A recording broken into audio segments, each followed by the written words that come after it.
नमस्कार, अपना बिहार देख रहे हैं आप। आपके साथ मैं हूं शिप्रा झा। विपक्षी एकता के मिशन पर निकले नीतीश कुमार ने दिल्ली में लालू प्रसाद यादव के साथ 10 जनपद जाकर कांग्रेस प्रमुख सोनिया गांधी से मुलाकात की।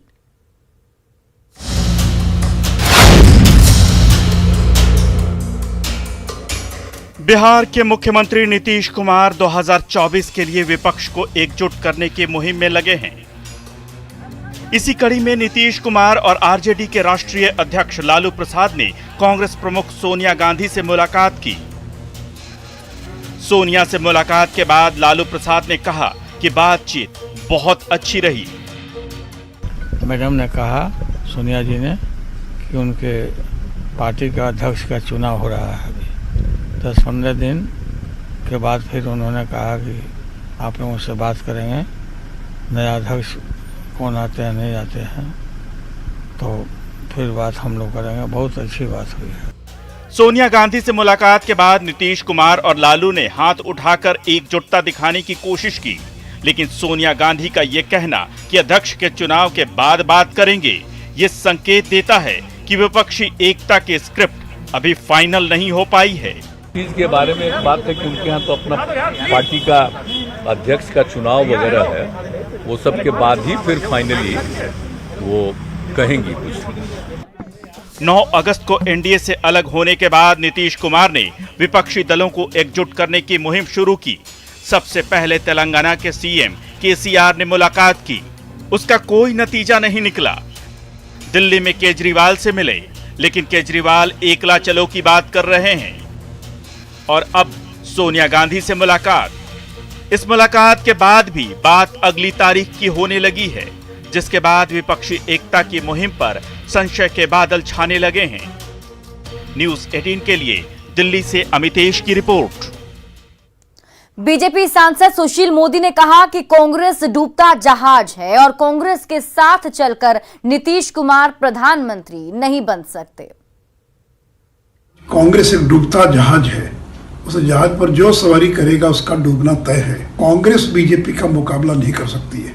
जो पार्टी कल 2 राज्यों में सिमट गई, उस कांग्रेस का हाथ पकड़कर नीतीश कुमार देश का प्रधानमंत्री बनना चाहते हैं।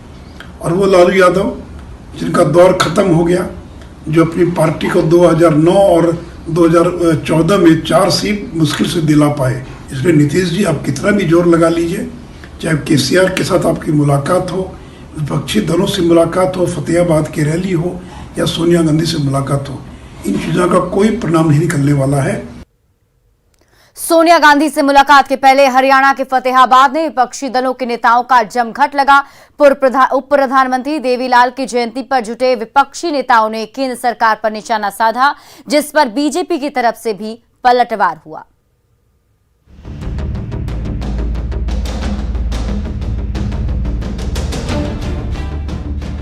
साल 2022, लेकिन तस्वीर 2024 जैसी। हरियाणा के फतेहाबाद में एक मंच पर विपक्ष के तमाम नेताओं का जुटान हुआ। एनसीपी प्रमुख शरद पवार, शिरोमणि अकाली दल बादल के प्रकाश सिंह बादल, सीपीएम के सीताराम येचुरी, बिहार के मुख्यमंत्री नीतीश कुमार और उप मुख्यमंत्री तेजस्वी यादव रैली में शामिल हुए। मौका पूर्व उप प्रधानमंत्री देवीलाल की 109वीं जयंती का था। एलेनो यानी इंडियन नेशनल लोकदल ने देवीलाल की जयंती पर रैली का आयोजन किया था। कार्यक्रम भले ही देवीलाल की जयंती का हो, मंच से बातें सियासी होती रहीं। और एक बात तो जान लीजिए कि बिहार का तो चिंता नहीं है। अगला बार चुनाव होगा 24 में, तो उनको है क्या, अभी लोकसभा का चुनाव होगा तो उनके लिए जीतना तो संभव नहीं है, चाहे जो भी इधर उधर भाषण देते रहे। और विधानसभा का भी चुनाव होगा तो कोई जगह होगा न मात्र का न। विपक्ष को एकजुट करने निकले बिहार के मुख्यमंत्री नीतीश कुमार अपने डेप्यूटी तेजस्वी यादव के साथ रैली में पहुंचे थे। मंच से दोनों ने विपक्ष को एकजुट करने की बात दोहराई। इवन कांग्रेस पार्टी से भी हम लोगों ने अनुरोध किया है, और सब लोग ज्यादा से ज्यादा लोग एकजुट हो जाएंगे तो आप समझ लीजिए कि 2024 में जो लोकसभा का चुनाव है उसमें वो जीतने का तो सवाल ही नहीं है, बुरी तरह हारेंगे और इनका राज नहीं रहेगा। आदरणीय नीतीश कुमार जी को तहे दिल से धन्यवाद देते हैं कि इन्होंने जो हथौड़ा मारा है, जो आखिरी हथौड़ा मारा है, उसके बाद भाजपा उठने वाली नहीं है। हरियाणा के फतेहाबाद में हुए विपक्षी नेताओं के जुटान पर बिहार बीजेपी के प्रदेश अध्यक्ष संजय जायसवाल ने तीखा हमला बोला। जायसवाल ने कहा 2024 में 24 फ्यूज बल्ब साथ हो भी जाएं तो भी बीजेपी का कुछ नहीं बिगाड़ सकते। यह बताता है कि जनता यह समीकरण नहीं देखती है, जनता कौन उसका भलाई करेगा, कौन उसका विकास करेगा यह देखती है। 24 फ्यूज बल्ब मिल भी जाएं तो बिजली नहीं जलती है। लालू नीतीश से फर्क नहीं पड़ेगा, कोई फर्क नहीं पड़ेगा। कहने को तो फतेहाबाद की रैली विपक्षी एकता को दिखाने के लिए बुलाई गई थी, लेकिन रैली में कांग्रेस जैसी कई पार्टियों को न्योता ही नहीं दिया गया था, जबकि निमंत्रण मिलने के बाद भी सपा के अखिलेश यादव रैली में शामिल नहीं हुए। सवाल है कि क्या ऐसा बिखरा हुआ विपक्ष 2024 में नरेंद्र मोदी का मुकाबला कर पाएगा? न्यूज़ 18 के लिए पटना से रजनीश के साथ ब्यूरो रिपोर्ट। दिल्ली में गुजरात के पूर्व मुख्यमंत्री शंकर सिंह वाघेला ने बिहार के मुख्यमंत्री नीतीश कुमार से मुलाकात की। वाघेला ने कहा कि 1977 से उनके नीतीश कुमार से संबंध है और वो विपक्ष को एकजुट करने के लिए नीतीश कुमार के मिशन का समर्थन करते हैं। के लिए जितने ऑपोजिशन है, इसमें नीतीश जी की एक्सरसाइज चल रही है, सब साथ में लड़े।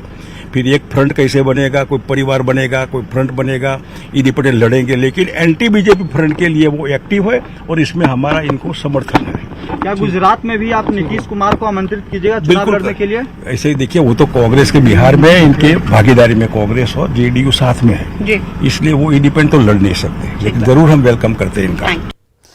बिहार के कृषि मंत्री सुधाकर सिंह ने एक बार फिर अपने ही विभाग के अधिकारियों पर हमला बोला है।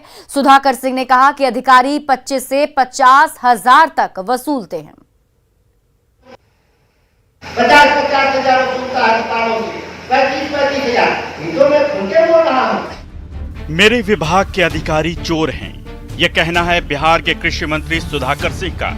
सुधाकर सिंह ने अपने ही विभाग के अधिकारियों को चोर बताते हुए कहा कि ये लोग 25 से 50,000 तक वसूलते हैं। सुधाकर सिंह ने अपनी बात को साबित करने के लिए माप तौल विभाग के अधिकारी का जिक्र भी किया और कहा कि उसे निलंबित कर दिया गया है, जल्दी ही बाकी लोगों को भी सुधार देंगे। 50,000 वसूलता है किसानों से, 35,000 तो मैं खुद बोल रहा हूँ, लेकिन आप गवाही नहीं करिएगा तो कोई नहीं पकड़ाएगा।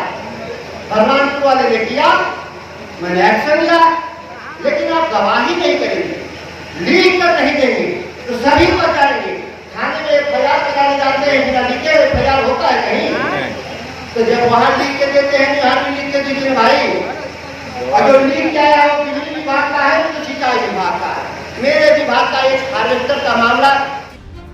मंत्री बनने के बाद से ही लगातार सुधाकर सिंह अपनी ही सरकार पर सवाल उठाते रहे हैं। इससे पहले भी उन्होंने अधिकारियों को भ्रष्ट बताया था।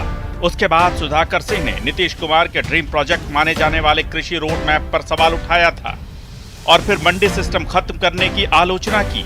सुधाकर सिंह 17 साल का जिक्र करते हुए बार बार इस बात को दोहरा रहे हैं कि इन 17 सालों में कृषि विभाग का सिस्टम बिगड़ चुका है और वो जल्दी ही इसे सुधार देंगे। गौर करने वाली बात यह है कि इन 17 सालों में बिहार की बागडोर नीतीश कुमार के ही हाथों में रही है। कौन क्या बोलते हैं मैं नहीं जानता, लेकिन शिकायत और अपनी लाचारी व्यक्त करना यह कमजोरी का परिचायक है। विधायिका में मंत्री परिषद को वैसा अधिकार प्राप्त है कि वह अपने अधीनस्थ जो भी उनके यहाँ कार्यरत कर्मी हैं उन पर सक्षम अनुशासनात्मक कार्रवाई करने का अधिकार है। सवाल है कि क्या नीतीश के साथ रहकर आरजेडी नीतीश कुमार की जमीन खोद रही है? न्यूज़ 18 के लिए कैमूर से अभिनव की रिपोर्ट।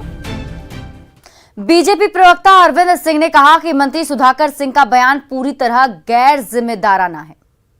ये गैर जिम्मेदाराना बयान आप दे करके आप एक संसदीय परंपरा को अपमानित करने का काम किए हैं। उसके लिए धर पकड़ करने के लिए, घूसखोरी पकड़ने के लिए बिहार सरकार ने एक विभाग को बना के रखा है और वो विभाग के अधिकारी को काम है और घूस देने वाले को जेल में स्थान होता है। बिहार बीजेपी ऑफिस में एक प्रदर्शनी लगाई गई जिसमें नरेंद्र मोदी सरकार के काम की चर्चा की गई। बिहार बीजेपी अध्यक्ष ने कहा कि केंद्र सरकार ने हर क्षेत्र में काम किया है जिससे समाज के अंतिम पायदान तक के लोगों को फायदा पहुंचा है। 2024 के लोकसभा चुनाव पर उन्होंने एक बार फिर कहा कि जनता जानती है कि उनका ख्याल कौन रखता है। 58% राशि मिलती है, 42% राशि हम सीधे राज्यों को दे देते हैं। उस 58% राशि में हमें पूरे रक्षा चलाना है, उसमें विदेश चलाना है, गृह चलाना है, इनमें किसी को कोई राशि नहीं। उसके बावजूद भी हम इतने सारे योजनाओं को चलाते हैं और हर गरीब का घर उजियारा करते हैं। पटना के पीएमसीएच में जूनियर डॉक्टरों और मरीज के बीच परिजनों के बीच मारपीट का सीसीटीवी विजुअल सामने आया है, जिसमें हम आपको वो सीसीटीवी फुटेज तस्वीर दिखा रहे हैं जिसमें आप साफ देख सकते हैं कि टाटा वार्ड में मरीज के परिजन डॉक्टर के पास पहुंचते हैं। इसके बाद दोनों पक्षों में कहासुनी हो जाती है और फिर मारपीट शुरू हो जाती है। तस्वीर से साफ है कि दोनों तरफ से मारपीट हुई है। एक तस्वीर 7 सितंबर की है जबकि दूसरी तस्वीर 21 सितंबर की है। मारपीट के बाद सुरक्षा की मांग को लेकर जूनियर डॉक्टर हड़ताल पर हैं।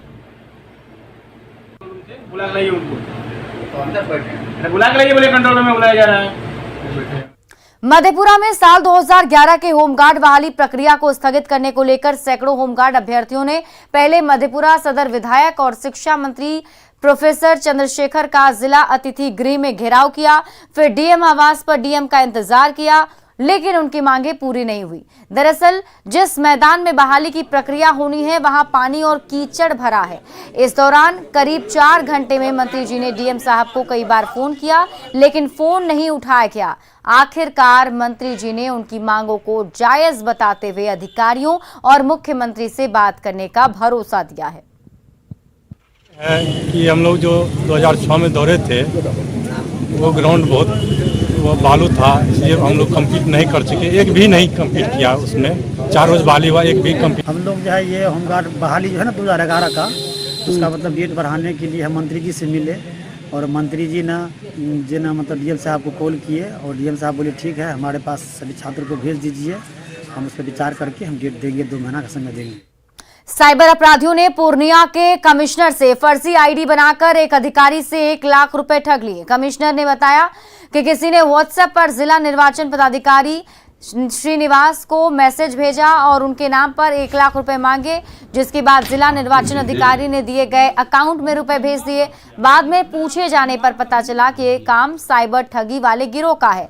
कमिश्नर ने बताया कि पिछले 10 दिनों में पूर्णिया के आईजी और एसपी सहित कई बड़े अधिकारियों को मैसेज आए हैं, लेकिन सभी ने उनसे बात की, लेकिन जिला निर्वाचन पदाधिकारी ने बिना पूछे रुपए ट्रांसफर कर दिए। इस मामले में एफआईआर दर्ज कराई गई है। एक ही राय ज्वाइंट डायरेक्टर साहब फोन किए कि सर आपका एक मैसेज आया था। हम कि नहीं, मैं तो मैसेज कोई नहीं किया हूँ, तो ये साइबर क्राइम वाले कर रहे होंगे।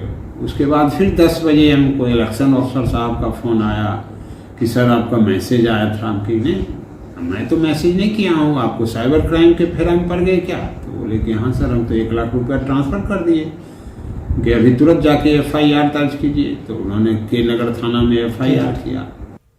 9 सितंबर से शुरू हुए पितृपक्ष मेले का आज समापन हो गया। इस दौरान करीब 12 लाख यात्री गया जी पहुंचे। मेले को लेकर जिला प्रशासन ने भी पुख्ता तैयारी की थी। गया जी डैम में फल्गु का पानी लाने के साथ साथ टेंट सिटी भी तैयार किया गया था। वहीं सुरक्षा के भी पुख्ता बंदोबस्त किए गए थे। शांतिपूर्ण मेले के समापन को लेकर अधिकारियों को सम्मानित भी किया गया। 1.5 लाख के आसपास 1.2 to 1.5 लाख के आसपास प्रतिदिन पहला 4-5 दिन हुआ। उसके बाद कुछ भीड़ कमा, लास्ट में काफ़ी भीड़ फिर हुआ और विभिन्न दिनों में महत्व के धार्मिक महत्व के आधार पर विभिन्न जगहों पर भीड़ अधिक देखने को मिला और उसी के दृष्टिकोण से प्रबंधन भी किया गया। 125 पुलिस पोस्ट स्थापित किए गए थे। इसके अलावा हमने रूफ टॉप पे भी डिप्लॉयमेंट किया। आपने देखा होगा जो गली जैसे आप आते हैं घाट से, तो उसके ऊपर भी पुलिस था ताकि नीचे जो भी लोग जा रहे हैं उन पर भी निगरानी रखी जा सके। इसके अलावा हमने पब्लिक एड्रेस सिस्टम का भी हमने इंतज़ाम किया था ताकि लोगों को प्रॉपरली गाइड कर सके। राजधानी पटना में जगह जगह पर पूजा पंडालों में मां दुर्गा की प्रतिमा बनाई जा रही है। कोलकाता से आए कलाकार प्रतिमा बना रहे हैं। पिछले 2 साल इनके लिए कठिन रहे, लेकिन अब कोरोना खत्म होने के बाद एक बार फिर से इनके चेहरे पर रौनक लौटी है। मूर्ति बना रहे कलाकारों ने कहा कि 2 साल काफी मुश्किल भरे रहे। उनको ये भी शिकायत है कि कलाकार को जो सम्मान मिलना चाहिए वो उन्हें नहीं मिलता है। साल थोड़ा सा राहत है, हम लोग का सबको 10 गो लेबर काम करता है, उन लोग को भी थोड़ा सा रोजी रोटी चल रहा है। काम मेरा वजह से जैसे हम भी मेरा काम मिला है तो कम से कम ये लोग को भी रोजी रोटी चल रहा है।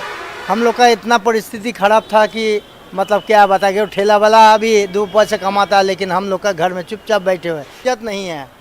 क्या बोले हैं, काम कर रहे हैं, इज्जत नहीं है। इज्जत सब कोई भी आदमी बोलता है अरे माटी लगा के तो बोलता है के पैसा का है, क्या है करेंगे, यही होता है। कोई नहीं है, मूर्ति बनाना चाहिए, लेबर आया वो लोग आता है करवे करेगा, यही सोचता है। पटना में लॉयंस क्लब की तरफ से नवरात्र के अवसर पर आयोजित गरबा डांडिया महोत्सव में लोगों ने जमकर मस्ती की। लेडी स्टीफेंस हॉल में आयोजित कार्यक्रम में लॉयंस क्लब के सदस्यों और उनके फैमिली मेंबर्स भाग लेने पहुंचे थे और गाने की धुन पर सभी घंटों झूमते नजर आए।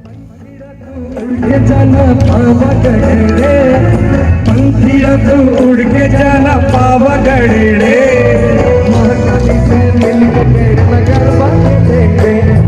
महाकाली से नवरात्रा के अवसर पर राजधानी पटना के लेडी स्टीफेंसन हॉल में लायंस क्लब की तरफ से गरबा डांडिया का आयोजन किया गया है और देख सकते हैं बड़ी संख्या में हर वर्ग के लोग जो हैं डांडिया में शामिल हुए हैं। यानी छोटे बच्चों से लेकर बड़ी संख्या में जो महिलाएं हैं किस तरह से उत्साहित होकर डांडिया खेल रही हैं और एक जश्न जो है, जो उत्साह है, वो साफ तौर से राजधानी में देखने को मिल रहा है। पिछले 2 साल से कोरोना की वजह से लोग किसी तरह कार्यक्रम में भाग नहीं ले रहे थे, लेकिन इस बार कोई कसर छोड़ना नहीं चाहते हैं और ये तस्वीर, अनोखी तस्वीर आपको दिखा पा रहे हैं। नवरात्रा के अवसर पर किस तरह से डांडिया का आयोजन किया जा रहा है। तो लायंस क्लब की प्रेसिडेंट हमारे साथ हैं। मैडम, कितनी खुशी हो रही है? बहुत खुशी हो रही है, क्योंकि एक छोटा सा हमारा क्लब है जो कि डिस्ट्रिक्ट लेवल पर ये गरबा ऑर्गेनाइज कर रहा है और सबसे बड़ी खुशी कि सारे मेंबर्स मिल करके सहयोग दे रहे हैं। हमारे जो पर्सनल रिलेटिव्स हैं, फ्रेंड्स हैं, ये देखिए, ये आज हमारी फ्रेंड सिर्फ हम लोग के लिए आई है, जबकि ये लायन नहीं है। बहुत अच्छा लग रहा है, सभी लोग बहुत एंजॉय कर रहे हैं, मस्ती कर रहे हैं। तो ये देखिए एक अनोखी तस्वीर दिखा रहे हैं आपको। 2 साल से लोगों की आंखें तरस गई थी कि किसी तरह के कार्यक्रम नहीं हो रहे थे कोरोना की वजह से, लेकिन इस बार हर्षोल्लास, उत्साह देखने को मिल रहा है। और नवरात्रा शुरू होने से पहले ये डांडिया आपको हम दिखा पा रहे हैं राजधानी में बड़ी संख्या में जो लायंस क्लब के जो सदस्य हैं या फिर जो लोग हैं वो इस तरह से अपने परिवार के साथ यहाँ पर पहुँचे हैं और निश्चित रूप से इस उत्साह को देखकर यही कहेंगे कि इस बार का नवरात्रा जो है बहुत खास होने वाला है। कैमरामैन सुबोध के साथ रजनीश कुमार, न्यूज़ 18 पटना। और फिलहाल इस बुलेटिन में अभी के लिए बस इतना ही। आप देखते रहिए न्यूज़ 18 बिहार झारखंड।